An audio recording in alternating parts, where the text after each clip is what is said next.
There, one guy went to work in down in Florala at a shop, at a store down there, at a place in a shop, and he worked there 3 months, and the guy fired everybody but him.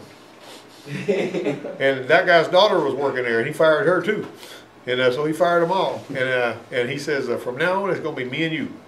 He said, that's all we need, you know, because he was hiring so many people to try to get the work done, and that guy was so much of a go-getter. And when come Christmas time, he bought this guy a brand new Cobalt toolbox for Christmas. I mean, just all kind of cool stuff and everything. But that's a success story over there. Just don't forget to wear your safety glasses. You know what I'm saying? That, like, they don't even. Nobody over there wears safety glasses. I know. That's what I keep mine on though. You better keep them on. Here in the middle. I wanted to introduce John Fowler. That's Are you at lunch? How you doing? No, we're not at lunch. We're getting ready to do a class session in here. You want to come see you? How long you gonna be? Oh, about probably 20 minutes. Sure. Yeah, have a seat. I'd be interested. Yeah, come on, have a seat in here. We're gonna walk. Hi, you guys. Yeah, this is and what is your position? I'm actually a district manager. You're the district manager. Well, yeah, sit down over somewhere, and it won't take all that long. We'll be, well, I guarantee you we'll be out of here before 12 because we all have to go to lunch. I hear you. But anyway, but like I say, you'll be glad you did.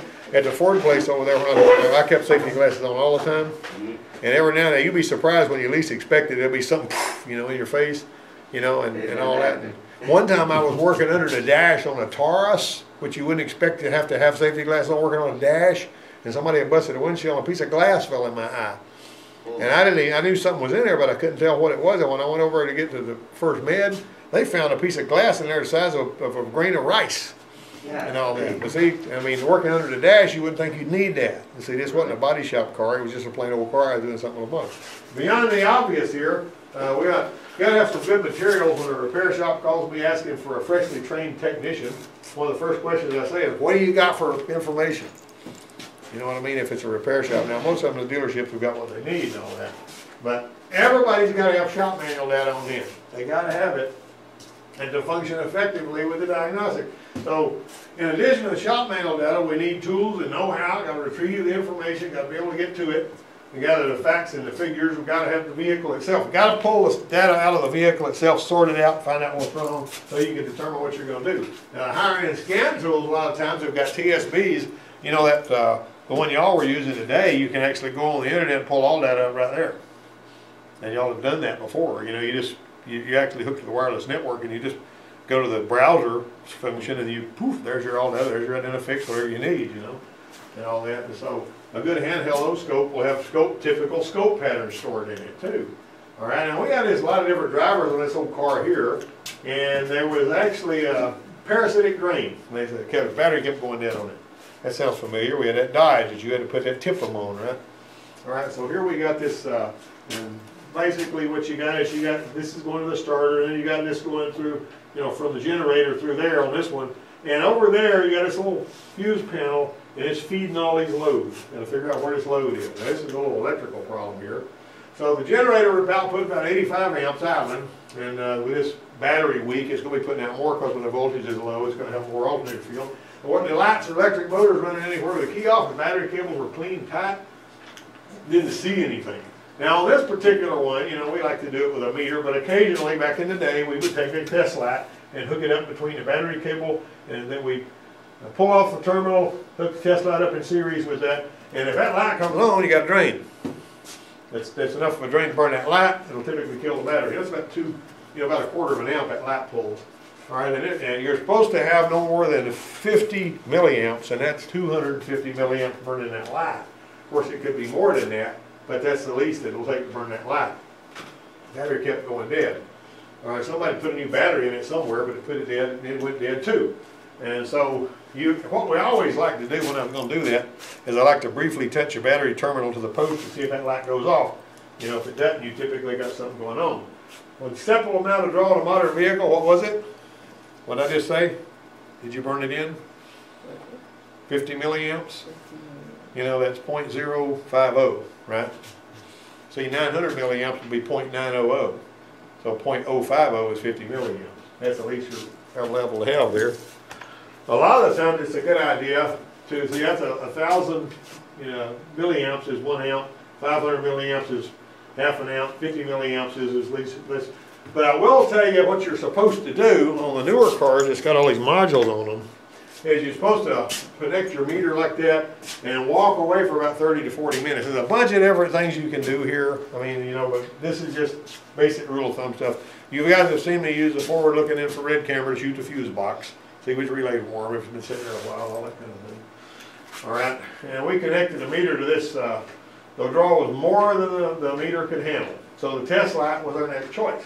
See, when we put a meter on there, you remember how when you guys destroyed the meter, this was enough of a draw to where it popped the fuse in the meter. You got me? So the inductive clamp meter and O-scope works too. But so we disconnected the voltage regulator. This particular one had an external voltage regulator because back in the day, you remember the Tauruses, some of the earlier Tauruses had heated windshields. So they'd have a 100 amp alternator and an external regulator. You got it? And so this one here had an external regulator, and it's peculiar to that particular Taurus there. So we opened the PDC cover, and I found that removing one particular 60 amp maxi fuse killed the draw. Alright, it was time to see what the fuse is feeding. Alright, so I looked at page 1322, showed circuit 38 bit the headlamp switch. We were getting a little bit closer. What does this broken wiring track mean right here? You know? This is obviously a connector. There's a broken wiring track. What does that mean?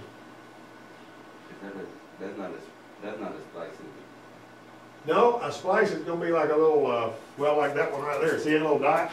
That's a splice. Laser. All right, this thing right here, that means you're not, this goes places that you're not seeing on this schematic. Oh yeah, sure. And you remember whenever you've got dotted lines connecting connectors like that, that means they're all going through the same connector shell. And when you've got a dotted box, that means that you're not seeing the whole component. When you've got a solid box, you are seeing the whole component. You got that? So, really important. Well, the headlights weren't on, but I was wondering with the headlamp switch connector had suffered some sort of a meltdown, because sometimes they do, to the point that two circuits were touching. This is what it would have looked like. Seen that before. All right, time to look somewhere else. Headlamp switch didn't look bad on that one there. So I followed the harness from the power distribution center to connector C101. You got to be able to find these things now. And near the shock tower. See how you went here, found C101, go there. If you see it here, you still need to know where it is on the car, and that's what this graphic's about. Now, most schematics has got it. When I disconnected it, the draw went away. I had to put the problem between C101 connector and the underside of the dash. C101 connector had two black-orange wires in tandem, and that led me to find a more complete schematic. All right, you see the wires right there? You got them two, the black-orange, black-orange. You see the color? How that worked out? Alright, so I flipped back through the PDC manual, come together another page that featured 60 amp headlamp fuse, but there was a big difference. This one showed the splice, the previous schematic didn't. See, we had that missing part of the schematic because that little that little break in the wire. And one fork going to the headlamp switch through C1 and feed several smaller fuses and one circuit breaker and a fuse panel. So, alright, so here we are. So here's how our draw is going. We pull that fuse, and we find out that, oh, this also goes over here, and then it goes down here into the fuse panel, and there's a circuit breaker, and then it goes down here to power distribution. So that's the path we were discovering that this was taken. We're tracking it down. You remember that? You've had your parasitic drain worksheet, right? Mm-hmm. You all had to do that. You've actually probably already got it. I don't know if you've done it or not. But anyway, long and short of it is, of course, you guys have done parasitic drains before. You know, y'all got smacked around on some of those. All right, so we remove the breaker, and when we pull that breaker out, we didn't have no draw. So what does circuit 40 feed? It doesn't feed LBW. That feeds light blue white. Okay? That's what that feeds. All right. Now let's see if we can make that go. Circuit 40 feeds a lighter. Now what does this little symbol right here mean? You ever seen that little schematic before? That's a heater. If you got a heated mirror, if you got a heated backlight, which would be your, what do they call that place under the back windshield? The place under the back windshield, Mr. Body Shop Man, what do they call that place under the back windshield? What's the actual name for it, you remember? I have no idea. They call that the package tray. Package. Yeah, that's what they call it, the package tray. Now the guy in the song is talking about 16 speakers across my back dash. You know, they don't call it the back drag. They call it the package tray. And some of the problem, people will throw something back on the package tray and they'll skin across all of those rear window defrost things and they'll break some of those little trails, and then some of your rear window defrost stuff doesn't work. You gotta sand that off and get some little gold fingernail polish. You ever do that? You tape it off, and the little gold looking fingernail polish stuff costs $20 for a little bottle about that big, and so what? And you fix them things. I used to have to resolder those buses back on the windshield because nobody else could do that. Sometimes I couldn't do it, but they'd always give me that crap, you know, because nobody else wanted to fool with it. All that stuff. Anyway, all right, time to check the lighter. Ah, look at here. There was a penny in the dadgum cigarette lighter. What? You know why there was a penny in the cigarette lighter? Because it's in the ashtray, and people were throwing change in the ashtray, and one of those pennies rattled and went in there and shorted out the dadgum cigarette lighter socket, and that's what was killing the battery. Wow. Now, Crazy. we would have been smart to go ahead and check the cigarette lighter first, I guess. But who would have? I didn't know that's where it went. Now, I will tell you that cigarette lighters, if people are using them to light cigarettes, they'll short out and look just fine. You know, a cigarette lighter will beat you up sometimes because of, you know, when they continue to light cigarettes with it, then things will actually start burning out and touching each other instead of having a little coil. And a cigarette lighter go bad and cause that too, if people are lighting cigarettes with it. And one time I was pre-delivering a Mazda pickup over there. And on that Mazda pickup I was pre-delivering a brand new truck, and I was working at a Mazda dealer in 1983. And I turned on the well, I pushed the cigarette lighter in as a part of the pre-delivery process, you know, and you're checking all this other stuff and everything, doing a new vehicle pre-delivery. And then I turned on the key about 15 seconds after I pushed the lighter button. And I said, and I was looking around checking everything else. I said, wait a minute, that lighter never has popped out yet. What I didn't realize was when you turn on the key, then the lighter fires up. And so, goofy me, without even thinking, I said, why ain't this lighter working? Well, I realized it had started heating up, it hadn't popped out yet. So I pull it out and I touch it. Ow! Through that dirt lighter. Man, I felt like such an idiot. And I told everybody about it because I thought it was funny that I did that. And you know what they did at Christmas time, which was right after that? They gave me a little present wrapped up, and it had a cigarette lighter in the box. And they said, this cigarette lighter is hot. Very funny. All right, so more common than it might seem with the lighter and power pointer near a pocket or ashtray where change is kept, really easy for a coin to fall in and cause a short. Brett, at the Nissan place, you remember the piggy banks? Yes. You know that little module in there that's Yes. right up under the place where the screen is. It goes a place just to throw change, Right. and it can fall between the screen and the cover, and there's a little box under there that's got a little coin hole that's just made for pennies. And when it goes down there and it finds a couple of solder joints, it burns that little sucker up. And but when the replacement one came with a little piece of tape over it that would let the air breathe, but it would keep the pennies from falling in there. Call that the piggy bank. Shop manual attenders are hard to write. They're not error-free. Mistakes in the shop manual. We used to have schematics in the shop manual all the time. The shop foreman and this other guy were working on a Ford Probe one day. And they had this Ford Probe, and it was had them up against the wall, and it was working them, beating them up. They said, can you come look at this? And I went over, and when I opened the wiring schematic, there's a big yellow sticker that I had put on there that directed you to a corrected wiring schematic in a TSB manual. I says, do you see this? Do you see this? Well, they didn't, think anything about it. I said, I work my fanny off when the work is slow in the shop, putting all these in here. They sent huge pages of them stickers. Let's go get this. Whoo, open it up, corrected the schematic, figured it out in 2.5 minutes. Using a bad schematic, you're going to get smacked around. I like to blame the shop manual schematic. I realized that we were something we overlooked when we were studying that little broke thing. All right, conventional theory says current flows where? Conventional theory says current flows which way? Positive to negative. That's a good girl. She got it. Technician A says scan tool gives first-hand real-time information about what's happening on a PCM monitor control circuit. Technician B says since he has learned how to use his scan tool and interpret the reads, he no longer needs a digital voltmeter or an oscilloscope. You're not getting real-time from a scan tool because it's just talking over 2 wires. It's a network, okay? Real-time when you hook right into the sensor. All right, now, since you got your scan tool, that don't mean you don't need your scope or your meter anymore. Now, that scan tool can only tell you so much, right? So you know the right answer to this one now, right? Neither. Neither. All right. Customer's concern is that the battery in his 97 Jeep Grand Cherokee was dead when he came back from a 3-week trip. Technician A says maybe due to normal draw. Technician B says the ignition off draw fuse should have been removed by the customer to prevent the dead battery concern. Both. That thing comes in, there's an ignition off draw fuse, it's not supposed to be in there. Remember I pointed that out on that Dodge Caravan? Whenever you're gonna leave that thing parked for 2 or 3 weeks, you leave it out. And them silly salesmen used to come in there all the time and say, hey, we need a new battery put in this Jeep. Really? You didn't pull the ignition off draw fuse? They don't fool with that. They just like to leave this car sitting out for 2 or 3 weeks and then put a new battery in it about every 2 or 3 weeks in the same vehicle. You know, how many times do you think you're gonna pay for that? 86 Chevrolet pickup consistently runs low on coolant. Technician A says it may have a bad radiator cap. Technician B says it may need head gaskets.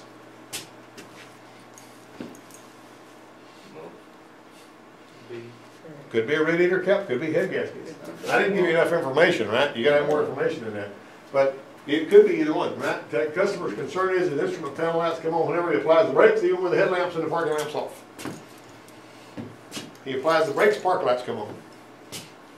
Technician A says because there must be a shorted wire harness. Technician B says one of the stop tail lamp bulbs might be faulty.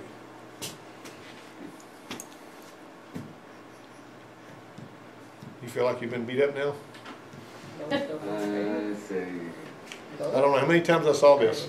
People come over and they say, oh, what to do with this car over here? When I mash the brakes, the park lights come on.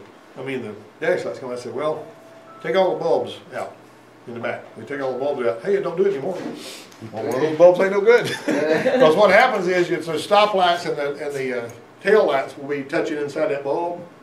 And that's all, the park lights are wired into the dash lights so that whenever the fuse for the tail lights go out, it shuts down the dash lights and you know you got a problem.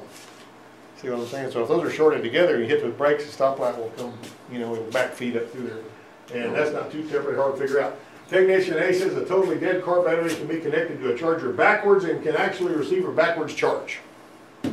Technician B says the battery can be low on cold cranking amps and in need of replacement, even if it still starts the vehicle this time.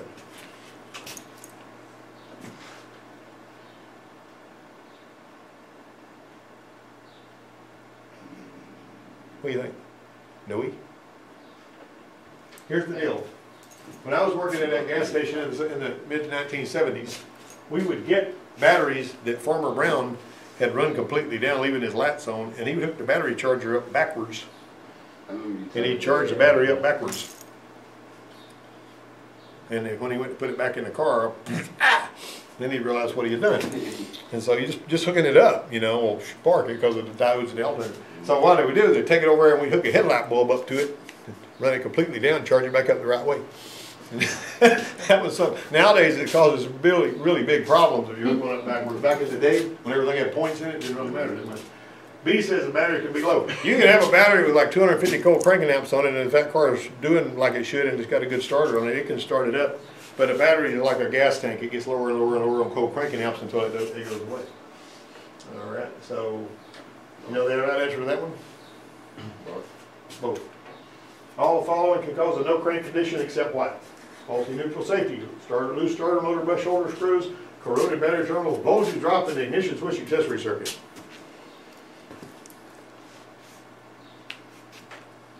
Can this cause it? Huh? Yeah. Well, you know, think about it. Can this cause it? It's deep. You took a starter apart, you know where the brush shoulder screws are and how they provide ground. Corroded battery terminals, duh. All right, voltage drop in ignition switch accessory circuit has nothing to do with starting a car. Got it? So that's going to be a D. Which of the following tools should be used in every vehicle battery service operation? D. What? D. What's that? Safety glasses. Delta. All right, safety glasses. I know that's right. And the safety glasses should not be worn up here, right? They should be worn here. These are $500 safety glasses. You got me? But I think they pretty much stop a bullet, you know, except I don't know if my head could stop a bullet, but the safety glasses will. All right. Technician A says a positive battery terminal should be disconnected while either a starter motor or a generator is being replaced. Technician B says it's best to remove the negative battery terminal.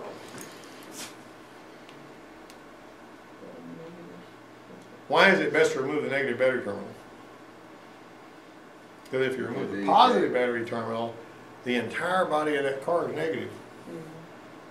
And you can drop something on the body of the car that lays across the positive battery terminal and you've got a welding machine there. Did you know you can take leads and hook them up? You can make a set of leads, you get a good strong car battery, and get a welding machine, and you can literally weld with a car battery. There's that much power that'll come out of a car battery. Now, I ain't gonna tell you it lasts a long time. You get a welding rod, you can weld something up with a car battery. Now they go a lot of power in here. Which of the following readings would be most accurate? You should know this already. We went through this first week of class. 21 ohms, 1 ohm, 2 ohms, 5 ohms. This is a parallel circuit. This is the last question. You need a lifeline? None of the other questions counted. If you fail this one, you fail the test.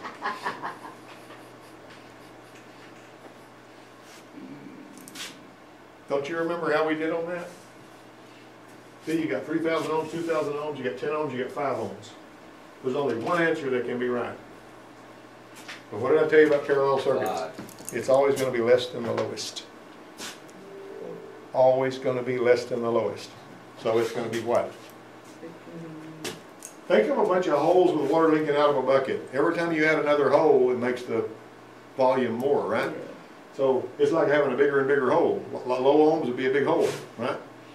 So it's got to be this. No. Could it be that?